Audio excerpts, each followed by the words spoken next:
Well, hey everyone, and welcome to another Meaningful Monday. Tonight, I have the great pleasure of introducing a longtime friend of Athena's. Tristan Taormino is an award-winning writer, sex educator, speaker, filmmaker, and radio host. She is the editor of 25 anthologies and the author of 8 books, including The Ultimate Guide to Anal Sex for Women, one of my favorites, and The Ultimate Guide to Kink. She has directed and produced 24 sex educational and erotic films. She lectures at top colleges and universities and teaches sex and relationship workshops around the world. She's the host of Sex Out Loud, a weekly radio show on Voice America, that network, and she interviews a variety of guests from doctors and comedians, and she's also the creator of Sex Educator Boot Camp, which we just talked about a little earlier off the record here, and I'm super excited to learn more about that. It's a professional training program that she runs for sex educators, and she also has a coaching and consulting business for sexuality professionals. I can tell you that the first time she spoke to us at an Athena's event many years ago on the subject of anal sex, I rushed right home after the event and had the best anal sex of my life. I wish the same for you, my friends. Your first code word is communication. So write down your first code word. It's communication. And here she is, the 30 minutes of anal, the one and only Tristan Taormino. Welcome, Tristan. I can talk about anal sex for about 2 hours, and I have 30 minutes, so I have to cram a lot of stuff into the presentation, so bear with me. I think, first and foremost, one of the things you're doing when you're talking to people about anal sex is really trying to break down some myths and misinformation. We know that there is misinformation about sexuality, any type of sexuality, all over our society. But anal sex comes with some pretty heavy misunderstandings. And I think it prevents people from even trying it because they heard through a friend that this happens or this happens. They heard it's dirty or it's unnatural or it's always painful or it's only for gay men or it's not pleasurable for women on the receiving end. And so we have to kind of bust those myths and talk about what's really going on, which is that for people of all genders, we all have a butthole, and our asses feel really good when they're stimulated. They're full of nerve endings. It's an area that's absolutely an erogenous zone that we just have overlooked, and we've associated with all these other things. So for men who have a prostate, they can have their prostate stimulated directly through anal penetration. And for women who have a G-spot, we can actually indirectly stimulate the G-spot through anal penetration. So many people will say, when I'm having anal penetration, it feels similar to what my G-spot feels like stimulated. And I think certain positions especially give you the opportunity to really hit the G-spot. But I know people are worried about some things, and I think our job is to just reassure people and kind of give them the ingredients for great anal sex. That's what I want to give you tonight, the ingredients. The first thing that people, if they're brave enough, will ask you is about the mess. They think anal sex is going to be really dirty and they're freaked out about it. Well, the truth is, the things we imagine are always worse than what they are in real life, but you're playing with someone's butt, and sex can be messy, and so I'm not going to guarantee you 100% clean experience all times. But if you take a few steps, you really can reassure yourself. One of those steps is just to have a bowel movement before your hot anal sex date. One is to, if you're regular, to kind of time your anal sex, not with when you usually go to the bathroom. You can also have an enema. You can go to the drugstore and get a Fleet enema, dump it out, fill it with plain warm water, and rinse your butt out. Because the commercial ones basically have a laxative, and you don't need a laxative. You just need plain warm water. Lube, as you know, I think is essential for all kinds of sex. I think it makes any kind of sex better. But lube for anal sex is a necessity. It's actually this is not negotiable. And in this case, spit is not a lubricant. We've all used spit in certain situations. And for vaginal penetration, it might work, but it won't work for anal play. So you 100% need lube, and you need plenty of it because the ass is not self-lubricating. I've divided some tips into like tips for givers and tips for receivers. But the one thing I want to say in general is I want us to have an expansive view of anal pleasure and all that it can be, right? So it can be oral anal pleasure, it can be your fingers, it can be toys, it can be a cock. Can I say cock? Okay, well I said it. It can be a strap-on sex. So everyone's going to be different. And I think we need to constantly kind of remind ourselves that it's not just about like penis in ass, just like it's not just about penis and vagina. You know what I mean? Mm-hmm. So in terms of tips for givers, I like to start out as a giver with my fingers. I think that they're helpful because you can get a sense of kind of someone's ass. Are they having a bad day? Are they stressed out? Are they not into this? Are they nervous? You get all that feedback, which you can't really get with a toy. But if you're going to use your fingers, you have to have well-filed, short, clean fingernails. Now, if you have long nails and you want to keep them, that's okay. Then you want to just put on a glove. In general, I think latex and nitrile gloves are great for anal sex because not only do they protect your beautiful nails, they protect your partner. And if you're worried about mess or something possibly happening, if you put a glove on and you put your fingers in someone's ass, then you take your hand out, you like turn the glove inside out, and no one is the wiser. So I love a glove for that. Short, well-filed nails. I would call them butt-friendly fingernails. I always start with a lot of external stimulation because there are a lot of nerve endings just at the anal opening. Just the anus itself can feel really good, whether it's you're stimulating it with your mouth or your tongue, stimulating it with your hand but not going inside. Also stimulating the vibrator. That can feel really good. Just externally, like pressing a vibrator against someone's butthole can feel really good. And it starts to kind of bring your awareness there, and you start to kind of get used to the feelings. Because that's what I want to say about pain in general, is that anal sex should not hurt, not even a little.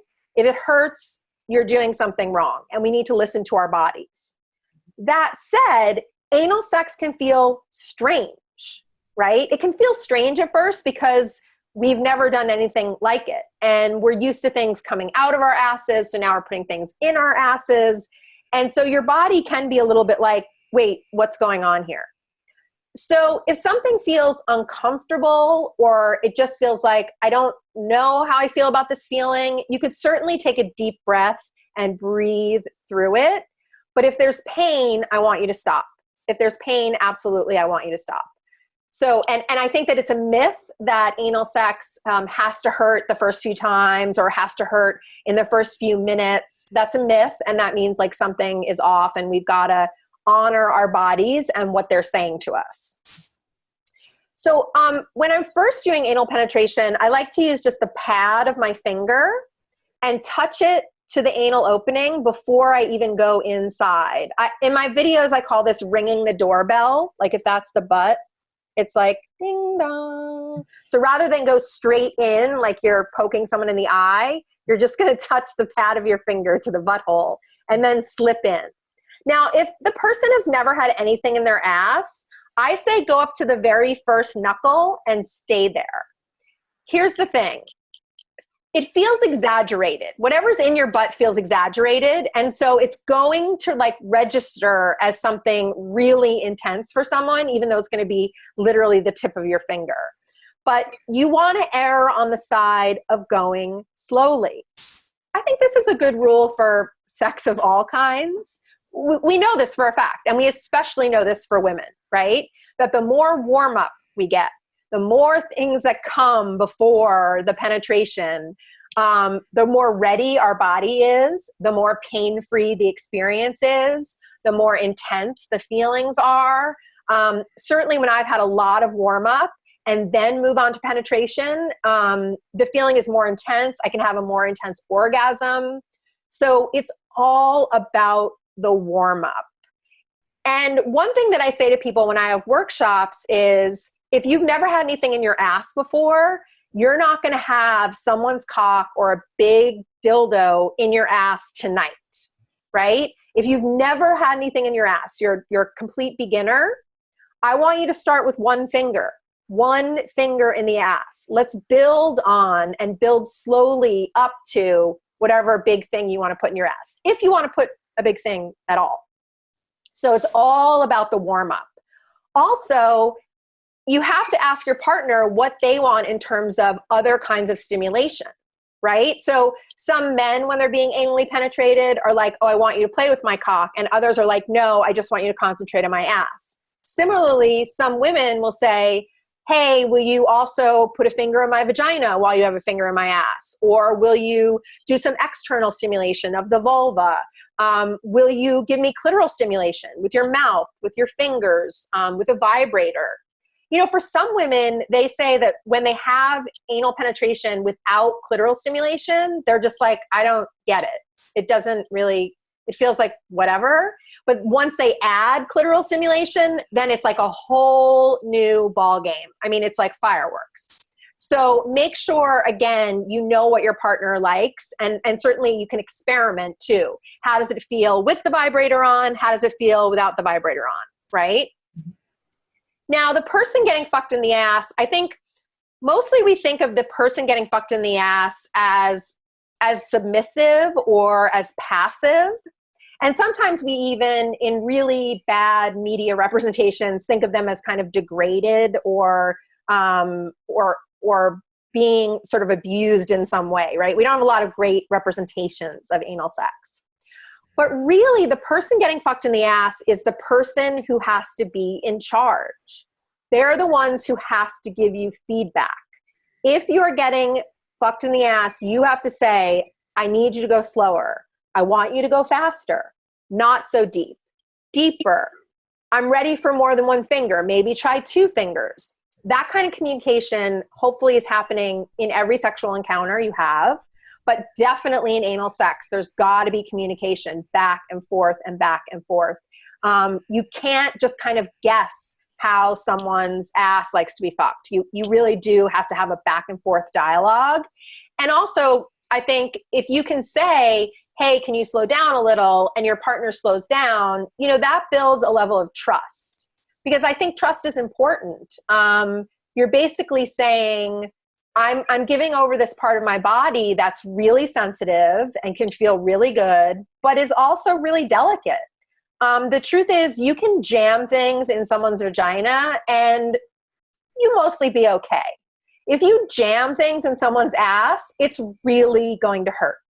That tissue is really delicate. It can tear easily. It can even bleed easily. So that's why you use lube, and that's why you warm up. Even though in a lot of porn, not my porn, but in a lot of porn, you see people just sort of like slam it in within the first 2 seconds. They've been warming up like off camera, but you didn't see that part. They edited it out. Now, the other thing I want to say about if you're a receiver, okay, so we've gone over givers. If you're a receiver, the first thing I want to say is if you are nervous, if you are anxious, if you don't know what it's going to feel like, I say, try it first by yourself. Incorporate it into your masturbation routine. Take the partner sex off the table. Take the pressure that it's going to be great, the pressure that it's going to feel amazing, the pressure that you're going to have an orgasm, all that pressure off the table. And actually just experiment on yourself with fingers or with toys and get used to it. And only when you feel like, okay, I've gotten used to this and it feels good to me, then you can bring it back to, I want to try it with you, right? I think it's a good way to just give yourself time and space to do whatever you want to do without feeling like, oh my God, there's someone here who wants me to have a really good time, which is great. I want everyone to have a good time, but I also want you to go at your own pace. Relaxation is a key to anal sex because essentially we're trying to relax the sphincter muscles, which are the internal and external sphincters. Essentially, when you put your finger in someone's butt and you feel that very tight ring of muscle just inside, those are the sphincter muscles. And we're trying to relax them. We're not stretching them. We're not tearing them. We're just trying to relax them. And I think in this day and age, telling someone to relax it's sort of like telling someone to go to the moon, because we live in a really stressful, high-paced culture, right? We have a lot on our minds and a lot of things to do.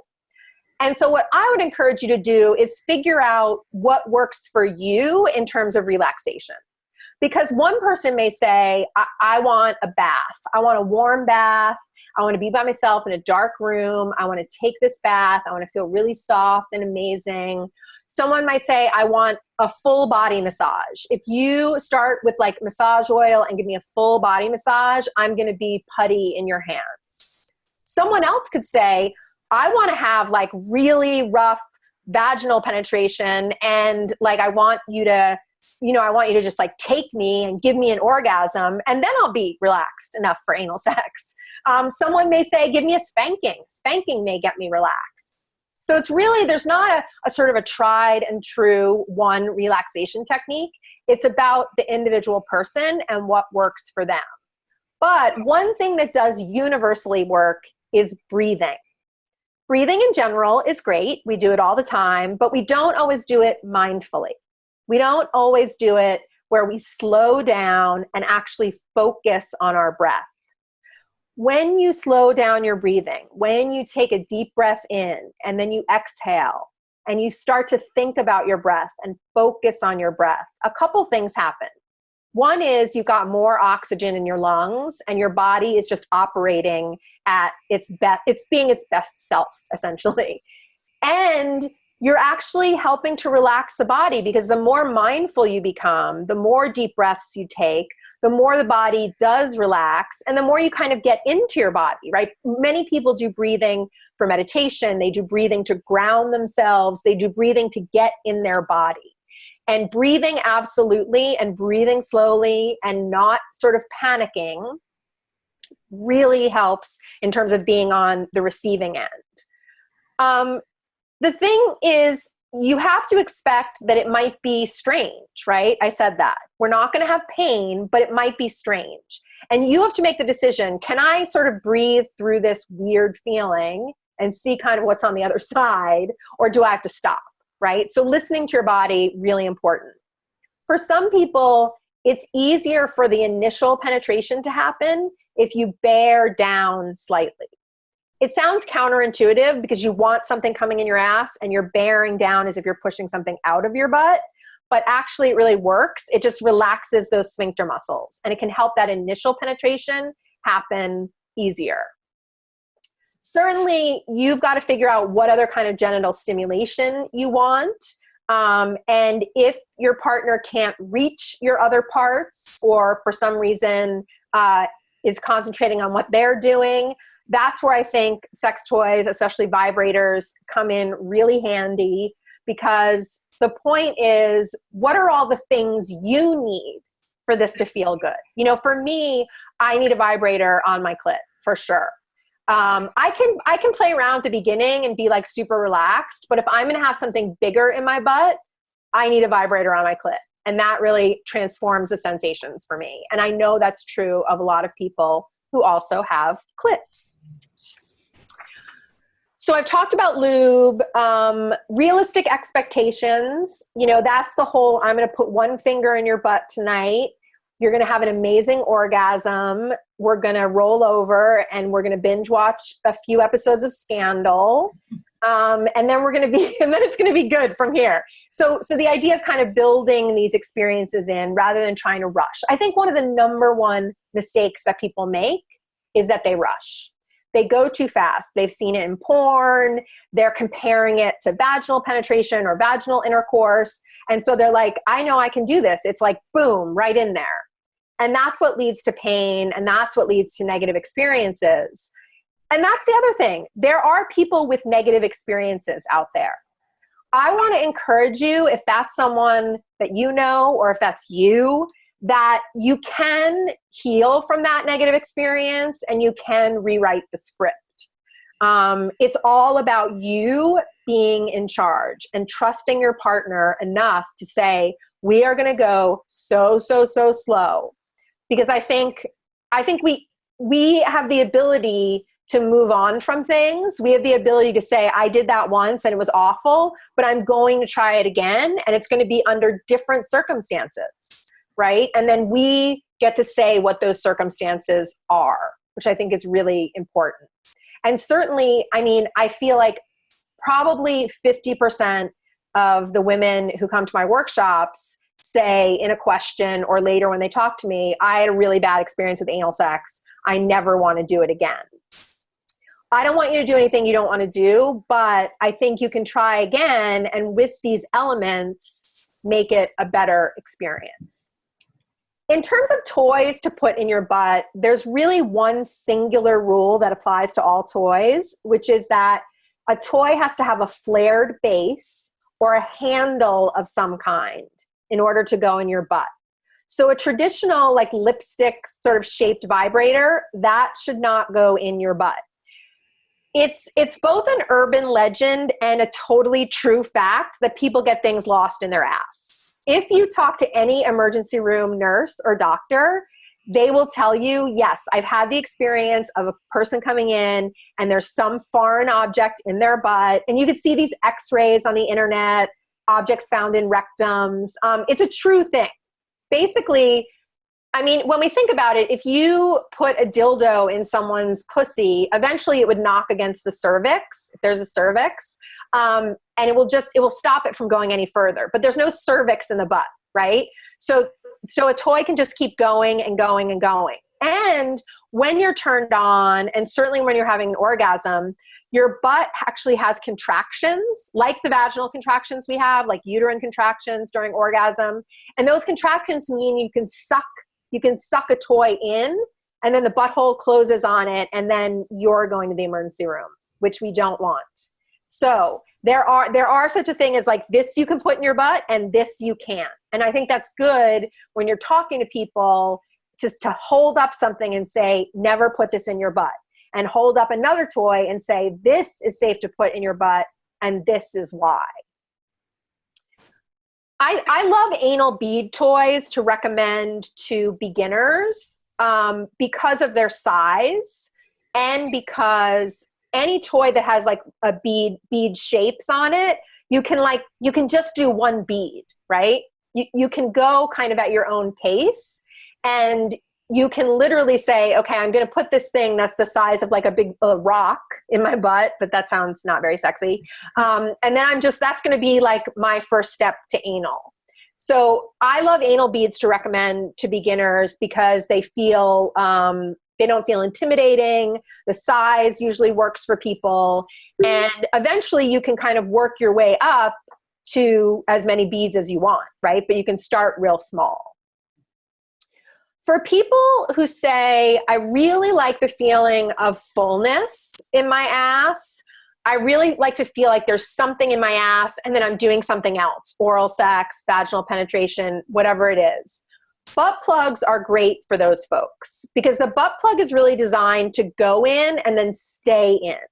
It's not for a lot of in-out penetration. That's why usually that sort of teardrop shape, right?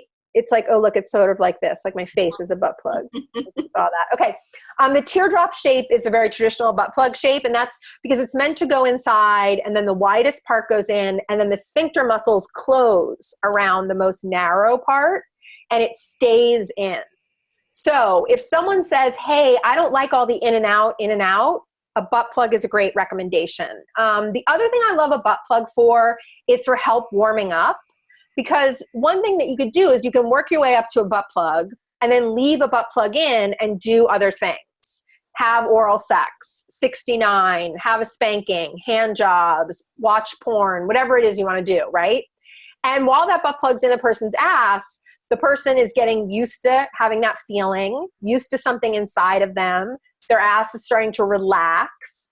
And if you leave it in for 5 minutes, 10 minutes, 15 minutes, and then you take it out, you can then replace it with something bigger.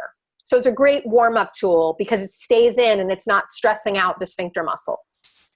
But some people love the in and out, right? The in and out is where it's at. So if the in and out is where it's at for you, certainly fingers in and out, dildos in and out, vibrating dildos in and out, and cocks. And in the case of cocks, I want people to really experiment with different positions. You know, there are these books out there that say like 101 sex positions, and I'm here to tell you, actually, there's only 4, and everything is basically a riff on those 4.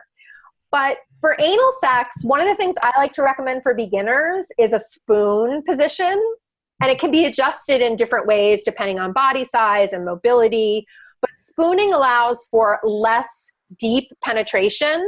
You know, I think sometimes we think off the bat, doggy style, anal sex, doggy style. But that actually is a position that allows for really deep penetration. It allows for powerful thrusting because you can put your whole body into it. And it's not great for beginners. And then once you sort of get used to it, then you can start experimenting. The receiver can be on top. You can try a missionary position, you know, which like where your legs are folded back or one leg is up or both legs are up. I mean, the possibilities then, just like any position for vaginal intercourse, you can try for anal intercourse. Okay, I want to respect time.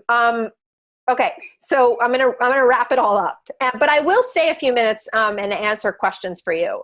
Is that okay, Jennifer? Totally, absolutely. Okay, great. So I think the most important thing to emphasize around anal play is the sort of care you take of the butt. We want to treat it like it's a very sensitive little part of our body, that we aren't just, you know, anal sex is not great for a quickie. Anal sex is not great if you have someplace to be. Anal sex is something you sort of think about, you prepare for, and then you have the time to explore it with your partner or by yourself without kind of anything putting pressure on you to do it in a certain way, to have it over in a certain way, to finish. I think really the key is the warm-up. And that's what toys are so good for, in addition to fingers, is there's so many great toys and people can kind of try different ones and find their favorite, and also then kind of graduate, right? You know, you started out with anal beads and then it's weeks later or a month later and you come back and say, okay, I think I want the butt plug now, which is great. So I think people can also kind of work their way up to what they're playing with. Okay. I think Jennifer's going to give you a second clue or code word. Code word. Yes, I am. All right. So second code word. Let me grab that.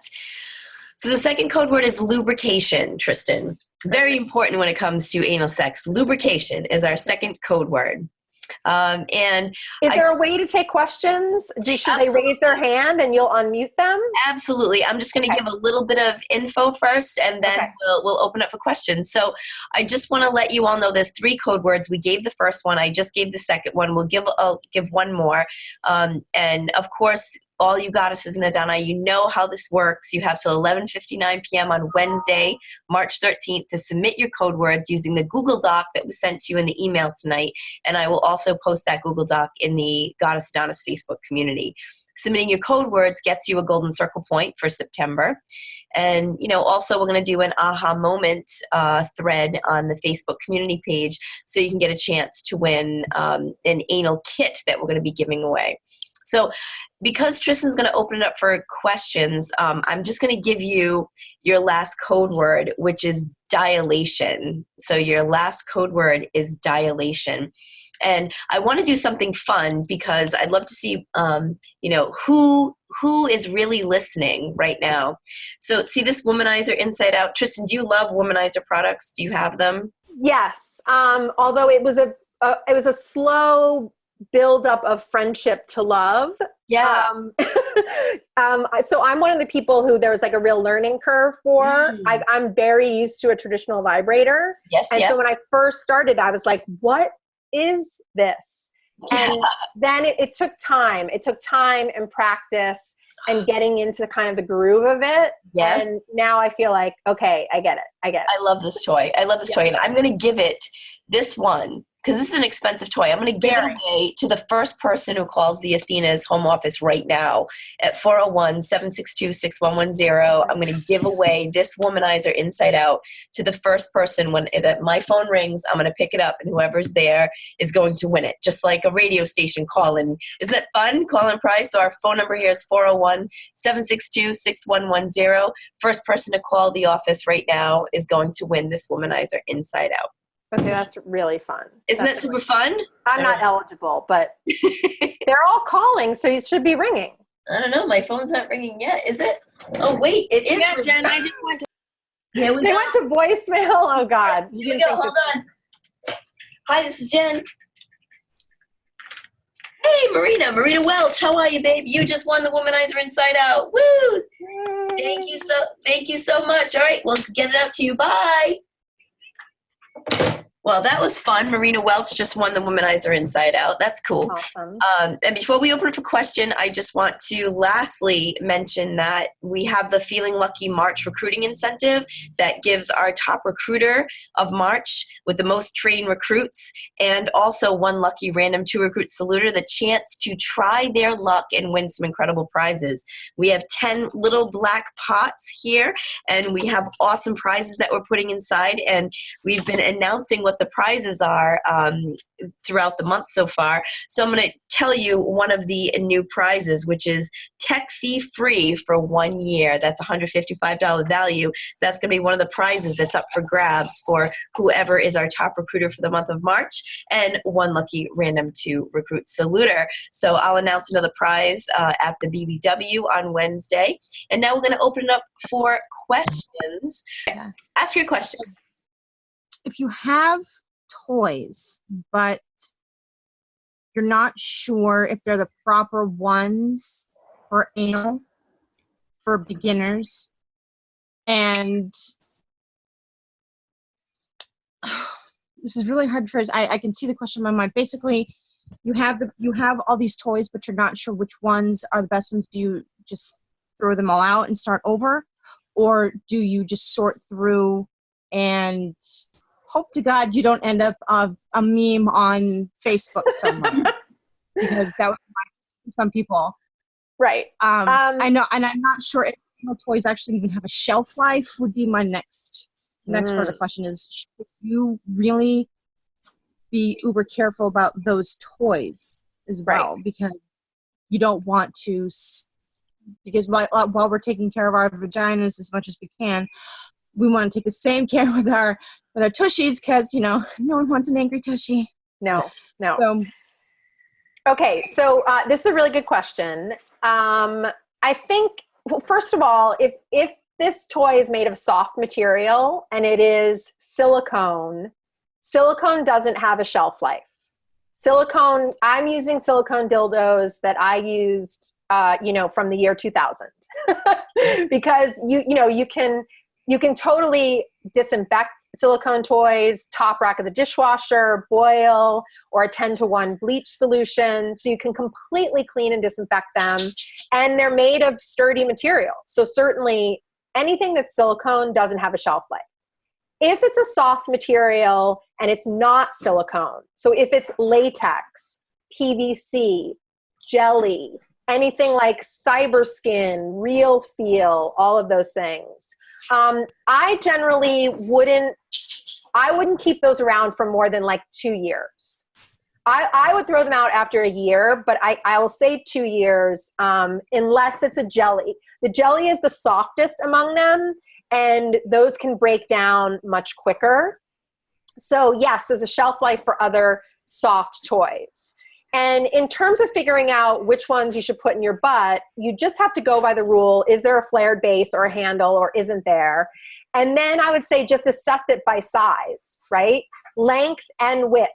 is this something that is close to a finger or two, or is this something that is as wide as a penis? You always want to start at the bottom. Right. That was a great question. Do we have another question from anybody? Who else has a question for Tristan? I've got one. Okay. Okay. Hi, Alex. Hello. So, first of all, thank you, Tristan. I actually emailed you and you emailed me back, so I love you for that. My question is, okay, I love a good butt plug, but I'm not a fan of anal sex, right? Because of the in and out motion that you described. Mm-hmm. Is there a way besides just mindfulness and like telling yourself that it feels good to kick that thought out of, oh my God, I feel like I'm going to shit everywhere? Oh yeah, that thought. Okay. Yeah. Well, it's good that you were specific, because first I'll say some people just don't like the in and out, right? And if you don't like the in and out, you don't like the in and out. But if it's the in and out is causing you to feel like, oh my God, I'm going to poop, that's a different story, right? That you absolutely can overcome.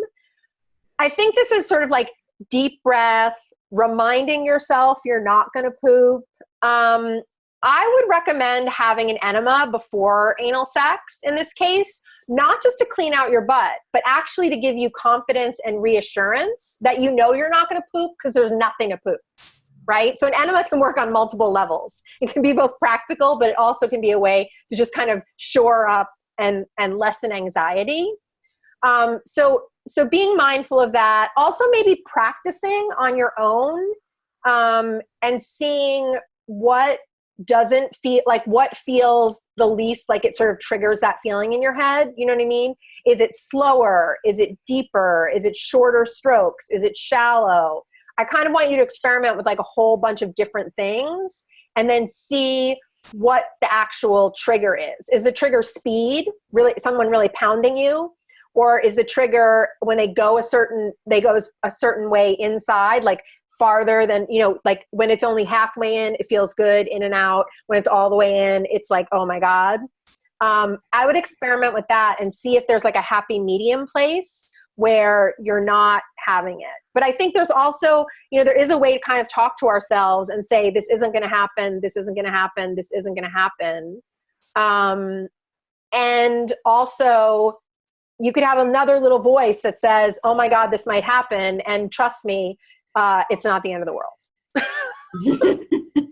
It's just not. Cool. Thank you. All right. We'll take one more question. Does anybody else have a question for Tristan? So the question that I have is in regards to, say you're at a party and you're starting to introduce the anal portion of your demo, and you have that one person that has never had anal sex, but that is the yuck person, the one that refuses to even think about it or want to talk about it. What would be your best advice to give that person to try to open their mind a little bit? Yeah. I mean, I like the idea of setting a ground rule at the very beginning, which is like, I'm going to show you this amazing buffet of toys. And I'm going to talk about another buffet of sexual activities and pleasure. And some of it you're going to be interested in, some of it you've done, some of it you haven't done, some of it you never want to do. Some of it freaks you out. But I think in order to like create a safe space for everyone in the room, if you have a negative feeling about something, just keep that to yourself, right? I mean, often people in like kink circles call it don't yuck someone else's yum. So many of you may have heard of that. And I think it's just really important because, the truth is there's going to be one of everyone in that room, right? There's going to be someone who's into bondage. There's going to be someone who's into butt plugs. There's going to be someone, and I don't want to alienate any of those people. So if someone says, oh my God, no way, I think you need to just remind them what the rules are and say, hey, we're not going to yuck someone else's yum. And I want to tell you about anal sex with fact-based information, because I think some of us don't actually know what it's all about. Some of us have grown up hearing stereotypes and myths and things that aren't even true about your butt, right? So I think you can take it to that level too, which is I think I want you to be ready to hear what I have to say. And then if you don't like it, you don't like it. But also not encouraging that in the room, in the group, because I feel like that can get like contagious, and then everyone can like pile on with that, which is just a bad atmosphere in general. I mean, you want everyone to be like super open-minded, right? Mm-hmm. Yes, we do. Okay, thank you. Yes. Great. Excellent. So there's somebody who asked a question on the live feed that Okay. Does regular enema use make your muscles weaker? Do you become dependent on them? I know this can happen with stool softeners. Right. Yes, in general, you don't want to overdo it with enemas. Okay, so we have a natural waste management system that works. Now, it works differently for different people, right? And you know your butt and your gastrointestinal tract better than I do. And so people may have, I mean, certainly I've had people ask me about Crohn's disease, about colitis, about inflammation, and what, you know, the rules are different for folks who have a specific GI tract condition. But if you don't, and you're eating enough fiber and you're pooping and you're regular and all of that, you don't want to have an enema more than like once a week. Mm-hmm. And if you have like a hot weekend planned, you can really have an enema on Friday afternoon and you'll be fine until Monday. You don't have to like keep repeating it. And you don't want to overdo it, just like anything else. You can get dehydrated and you can just like mess up the whole balance of your system. So not too many enemas. That was a great question. Thanks for the answer. Well, thanks, Tristan. I so appreciate your time and your love of Athena's, that you're willing to do this for us again. And I'm so excited you're going to be back next week for G Mocks the Spot. So we're going to talk about the G spot next week. Maybe possibly some female ejaculation. I think we're talking about female ejaculation the next week. Oh, the next week. Wow. See? Yeah, because it's only a half hour. So we're going to do G spot, then we skip a week, and then the next week is female ejaculation. We are going to have such a great time with everybody, teaching them more about their bodies and great ways to help their clients have better sex. That's the goal here. So thanks, Tristan. I appreciate you so much for being part of this webinar series, Spring into Sex with Tristan. And thank you all for being part of this great webinar. My last thing that I needed to tell you was what? I feel like there was something else I needed to tell you. Let's see. We already did code words. The BBW. The BBW is Wednesday. That's exciting. Let's see what we got going on that night. We have Ronnie Carboni is going to be doing her goddess demo. You don't want to miss that. And we also have Chris who's going to be doing making blow jobs more fun. And he's done a lot of research for you all. So he's excited to share that with you. And finally, we have a no excuses BBW portion where Katie Amaro, your most admired leader, your goddess of the year, your opener of the $20,000 treasure box, is going to be facilitating a conversation about no excuses. And the people that will be there to respond to this conversation and be part of it is Cindy Susi and Ashley Gatchie. Ashley, who battled cancer and still ran her business, and Cindy, who of course, had a daughter that was in and out of the hospital, and she still managed to run her business. So this is the hashtag No Excuses BBW, and I'm so excited to see what they all have to say. So thank you all once again. Thank you for learning. Thank you for caring enough about your business to show up and grow up. And thanks again, Tristan. Mwah. Good night, Bye, everyone. everyone. God bless. Bye. Bye.